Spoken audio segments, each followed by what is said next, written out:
जब इरादे पहाड़ जैसे मजबूत हों तो सीमाएं भी रास्ता देने लगती हैं और एक साधारण सफर धीरे धीरे पूरे प्रदेश की सियासी कहानी बन जाता है। नमस्कार, आप देख रहे हैं पीके टाइम्स में भारती जैन आपके साथ। राजस्थान की राजनीति में इन दिनों जिस नाम की सबसे ज्यादा चर्चा है वो है बाड़मेर के शिव विधानसभा क्षेत्र से निर्दलीय विधायक रविंद्र सिंह भाटी। और इस बार उनकी चर्चा सिर्फ अपने क्षेत्र तक सीमित नहीं है, बल्कि उनके बढ़ते जनसंपर्क, लगातार दौरों और राज्य भर में दिखाई दे रही सक्रियता ने राजनीतिक गलियारों में एक नई हलचल पैदा कर दी है। पिछले कुछ समय में उनके लगातार जनसंपर्क अभियान, सामाजिक सांस्कृतिक आयोजनों में उपस्थिति और विभिन्न जिलों में सक्रिय भागीदारी को अगर एक साथ जोड़ा जाए तो एक स्पष्ट तस्वीर उभर कर सामने आती है। भाटी अब धीरे धीरे क्षेत्रीय सीमाओं से बाहर निकलकर राजस्थान की व्यापक सियासत में अपनी मजबूत पकड़ बनाने की दिशा में आगे बढ़ते दिख रहे हैं। जालौर के धार्मिक कार्यक्रम हो, बांसवाड़ा की महाराणा प्रताप जयंती रैली हो, धौलपुर का जनसंवाद अभियान हो या फिर हैदराबाद में प्रवासी राजपूत समाज के बीच उनकी मौजूदगी हो, हर जगह उनकी सक्रियता ये साफ संकेत देती है कि उनका फोकस अब केवल विधानसभा क्षेत्र तक सीमित नहीं रह गया है। धौलपुर में युवाओं के साथ सीधा संवाद, बांसवाड़ा और कोटा में बड़ी जनसभाओं में भागीदारी और अलग अलग जिलों में निरंतर उपस्थिति, ये सभी घटनाएं मिलकर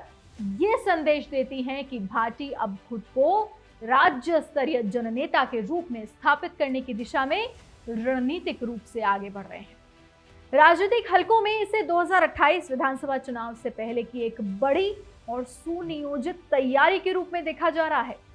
विश्लेषकों का मानना है कि लगातार जिलों में सक्रियता, सामाजिक आयोजनों में भागीदारी और विभिन्न समाजों से सीधा संवाद, ये सब उस राजनीतिक विस्तार की ओर इशारा करता है जिसमें एक नेता अपने प्रभाव को स्थानीय से बढ़ाकर राज्य स्तर तक ले जाने की कोशिश करता है। इस पूरे घटनाक्रम के बीच एक और अहम पहलू भी तेजी से उभर रहा है।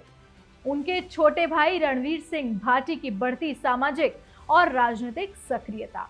धार्मिक आयोजनों से लेकर स्थानीय जनसंपर्क तक उनकी मौजूदगी ये संकेत देती है कि अब ये प्रभाव केवल एक व्यक्ति तक सीमित नहीं है, बल्कि एक संगठित सामाजिक राजनीतिक नेटवर्क का रूप ले रहा है। राजनीतिक विश्लेषकों की अगर राय को हम देखें तो ये पूरा परिदृश्य एक स्पष्ट संकेत देता है। एक निर्दलीय विधायक जिसके पास किसी भी बड़े दल का संगठनात्मक ढांचा नहीं है, फिर भी वो लगातार राज्य भर में अपनी मौजूदगी दर्ज करवा रहा है। वो आने वाले समय में राजस्थान के राजनीति में एक स्वतंत्र लेकिन प्रभावशाली राजनीतिक ध्रुव के रूप में उभर सकता है। ग्राउंड कनेक्ट, युवाओं में बढ़ती पकड़, निरंतर यात्राएं और समाज के विभिन्न वर्गों से सीधा संवाद, ये सभी तत्व मिलकर उनकी राजनीतिक छवि को एक ऐसे नेता के रूप में स्थापित कर रहे हैं जो राजनीति को केवल सत्ता का माध्यम नहीं बल्कि जन भावनाओं और जन संवाद का जीवंत मंच मानकर आगे बढ़ रहा है।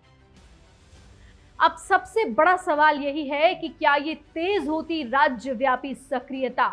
2028 से पहले राजस्थान की सियासत में किसी नए राजनीतिक समीकरण और बड़े बदलाव की भूमिका लिखने जा रही है, जिसकी गूंज आने वाले वर्षों में पूरे प्रदेश की राजनीति को नई दिशा दे सकती है।